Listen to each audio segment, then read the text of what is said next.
আমার মুসলমান বন্ধুগণ, একটা ঘটনা শোনাই। হাদিস শরীফের মধ্যে আছে আল্লাহর নবীর সাহাবী হযরতে আবু হুরায়রা রাদিয়াল্লাহু আনহু কালেমা পড়ে মুসলমান হয়ে গেছেন, দ্বীন ইসলাম গ্রহণ করেছেন। মা বাবা এখনো কালেমা পড়ে নাই, বেদিন রয়ে গেছেন।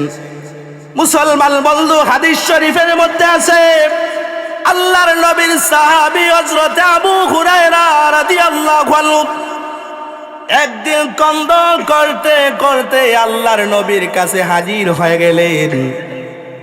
আল্লাহর নবী বলেন, আবু হুরায়রা, কি হয়েছে? কন্দন করতেছে কেন? কাঁদতেছে কেন?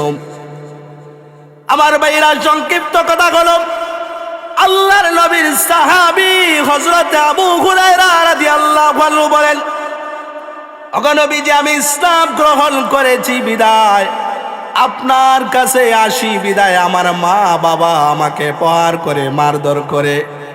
নবীজি, একটু বিচার আপনি করে দেন। আমার ভাইরা, নবীজি বলেন, আবু হুরায়রা, এটা তুমি এবং তোমার মায়ের ব্যাপার, মা এবং ছেলের ব্যাপার, এখানে আমি বিচার করতে পারবো না। আমার বন্ধুরা, সাথে সাথে আল্লাহর নবীর সাহাবী আবু হুরায়রা রাদিয়াল্লাহু আনহু বলেন, ওগো নবীজি, বিচার করার প্রয়োজন নাই। আপনি আমার মায়ের জন্য একটু দোয়া করেন আল্লাহর দরবারে। আল্লাহ রাব্বুল আলামিন যেন আমার মাকে হেদায়েত দান করেন। মুসলমান বন্ধু, কথা বলার সাথে সাথে আল্লাহর নবী আবু হুরায়রার মায়ের হেদায়েতের জন্য হাত তুললেন। আমার মুসলমান বন্ধুরা, হাদিসের মধ্যে আছে আল্লাহর নবী সাল্লাল্লাহু আলাইহি ওয়াসাল্লাম যখন আবু হুরায়রার মার হেদায়েতের জন্য হাত তুললেন, আবু হুরায়রা রাদিয়াল্লাহু আনহুর সাথে সাথে বাড়ির দিকে দৌড় দিলেন। অস্বাভাবিক দৌড়। এলাকার মানুষেরা বলে, আবু হুরায়রা দৌড় দিতেছে কেন? কারণ কি? আবু হুরায়রাকে জিজ্ঞাসা করে, আবু হুরায়রা, দৌড়ার কারণ কি একটু বলো। আমার ভাইরা, আবু হুরায়রা রাদিয়াল্লাহু আনহু বলেন, এলাকাবাসী আমার মায়ের জন্য বিশ্ব নবী রহমাতুল লিল আলামিন হাত তুলেছেন, হেদায়েতের জন্য দোয়া করতেছেন। আমি এজন্যই দৌড় দিতেছি। আমি দেখতে চাই আমি আবু হুরায়রা বাড়িতে আগে পৌঁছি নাকি আমার নবীর দোয়া আগে বাড়িতে পৌঁছে। সুবহানাল্লাহ।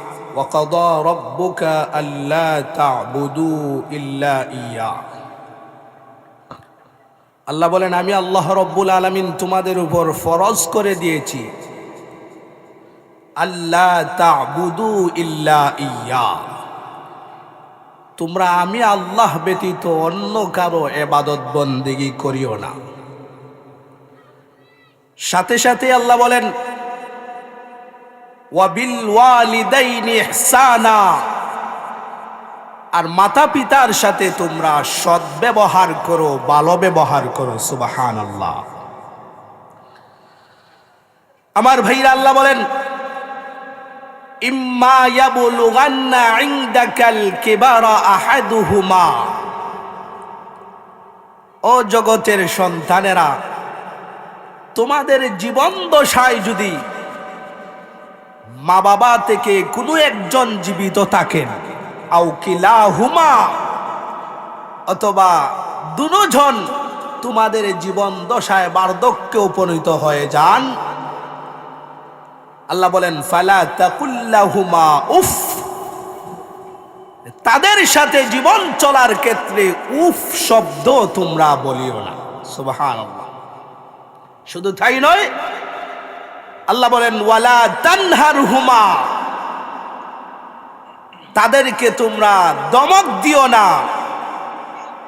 ওয়াকুল্লাহুমা কাউলান কারীমা, তাদের সাথে বিনয়ের সহিত নম্রভাবে তোমরা কথা বলো। আল্লাহ বলেন, ওয়াখফিদ লাহুমা জানাহায যুল্লি মিনার রাহমা, তাদের সাথে চলাফেরা করতে, কথাবার্তা বলতে তোমার বিনয়ের পাখা তুমি বিছিয়ে দাও। আর তাদের জন্য দোয়া করো, ওয়াকুর রব্বির হামহুমা কামা রব্বায়ানি সগীরা, ওগো আল্লাহ, আমরা ছোট থাকতে মা বাবা যেভাবে আমাদেরকে আদর যত্ন করেছে, যেভাবে আমাদের প্রতি মায়া মমতা দেখিয়েছেন, ঠিক তেমনি ভাবে আপনিও তাদেরকে মায়া করেন, মহব্বত করেন, ভালোবাসেন। সুবহানাল্লাহ। আমার ভাইরা, আয়াতের তরজমা থেকে কিছুটা হলেও আমরা বুঝতে পেরেছি মাতা পিতার হক বা অধিকার আদায়ে যত্নবান হওয়া কতটুকু গুরুত্বপূর্ণ। মুসলমান বন্ধুরা,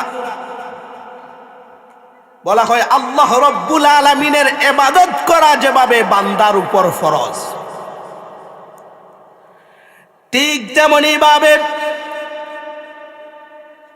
প্রত্যেকটা সন্তানের উপর ফরজ হচ্ছে মা বাবার সাথে সৎ ব্যবহার করা, ভালো ব্যবহার করা। আল্লাহ রব্বুল আলামিনের ইবাদত বন্দেগী করা যেভাবে বান্দার উপর ফরজ, ঠিক তেমনি ভাবে প্রত্যেকটা সন্তানের উপর ফরজ হচ্ছে মা বাবার সাথে ভালো ব্যবহার করা।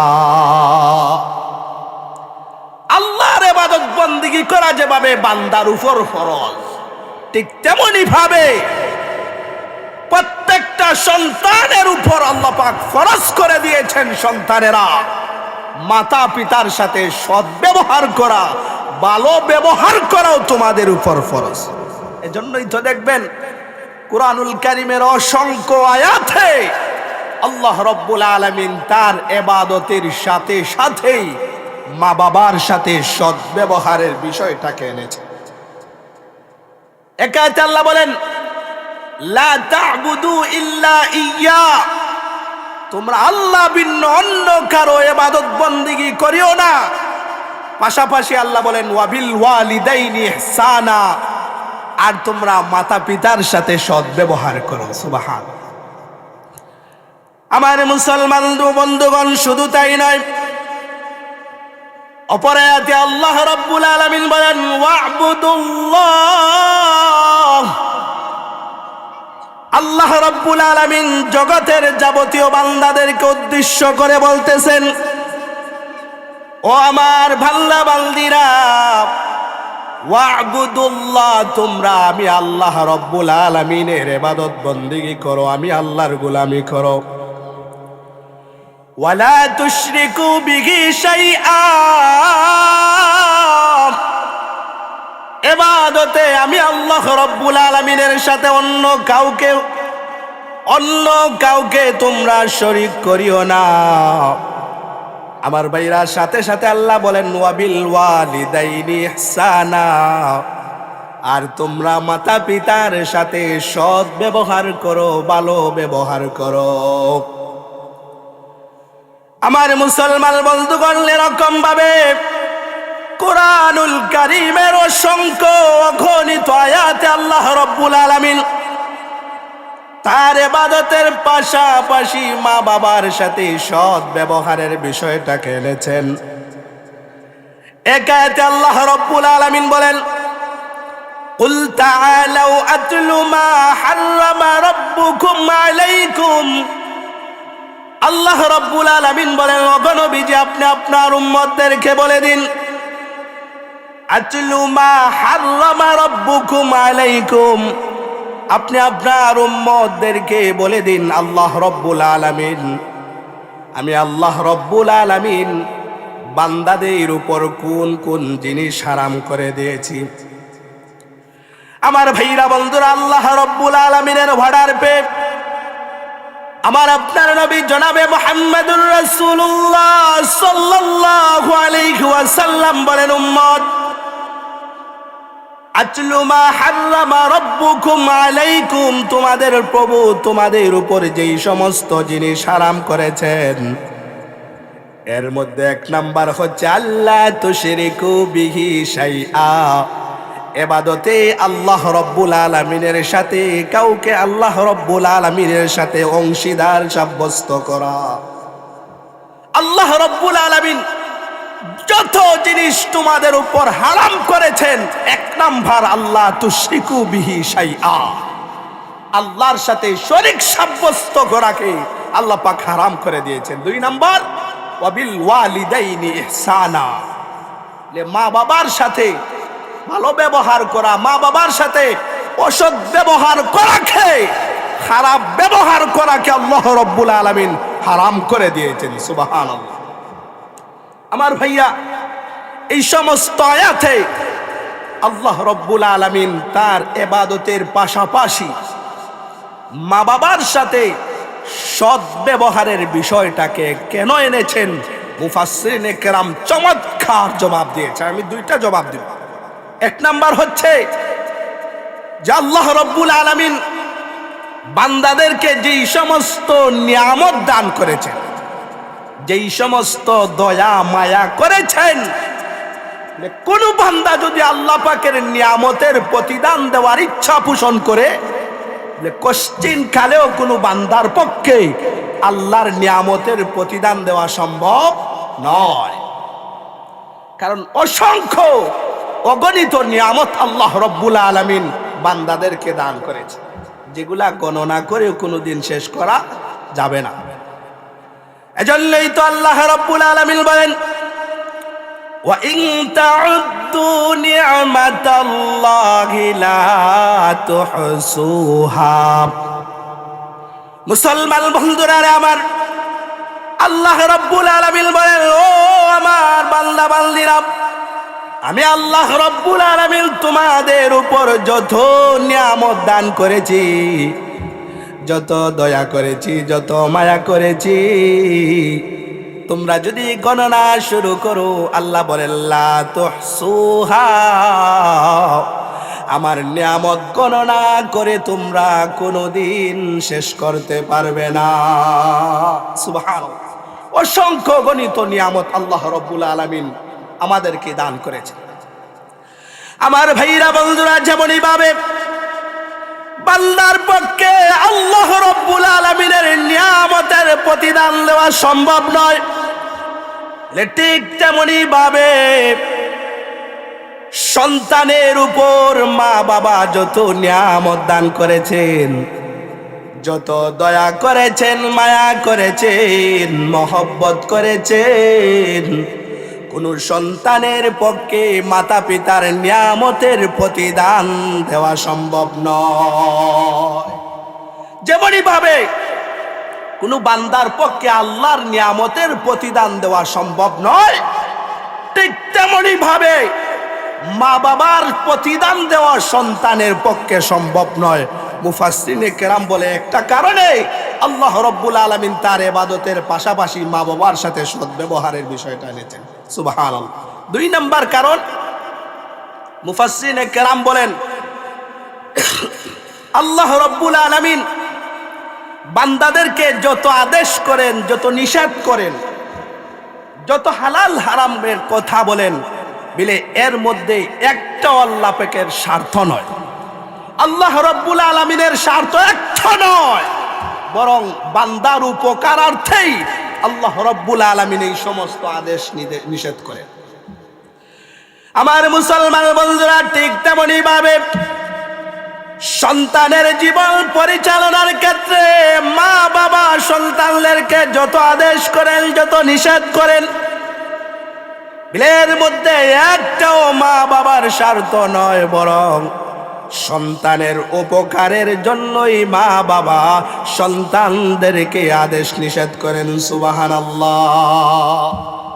মা বাবা সন্তানদেরকে যতই আদেশ নিষেধ করেন, একটাও স্বার্থ নয় নিজের, বরং সন্তানের উপকারের জন্যই মা বাবা সন্তানদেরকে আদেশ নিষেধ করেন। আমার ভাইরা মুফাসসিরিনে কেরাম বলেন, মা বাবার স্বার্থহীনতা বোঝানোর জন্য আল্লাহ রাব্বুল আলামিন মা বাবার সাথে, এই আল্লাহ রাব্বুল আলামিন তার ইবাদতের পাশাপাশি মা বাবার সাথে সৎ ব্যবহারের বিষয়টাকে এনেছেন।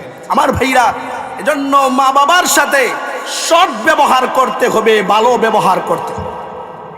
হাদিস শরীফের মধ্যে আছে, আল্লাহর নবী সাল্লাল্লাহু আলাইহি ওয়াসাল্লাম বলেছেন, ও সন্তানেরা, তোমরা যদি তোমাদের হায়াত এবং রিজিকের মধ্যে তোমরা বরকত চাও, তাহলে মাতা পিতার খেদমত করো, মাতা পিতার সাথে সৎ ব্যবহার। মাতা পিতা যদিও মাতা পিতা বেদিন হয়, তবুও তাদের সাথে অসৎ ব্যবহার করা যাবে না, শরীয়ত এটাকে সাপোর্ট করে। আমার মুসলমান বন্ধুগণ, একটা ঘটনা শোনাই।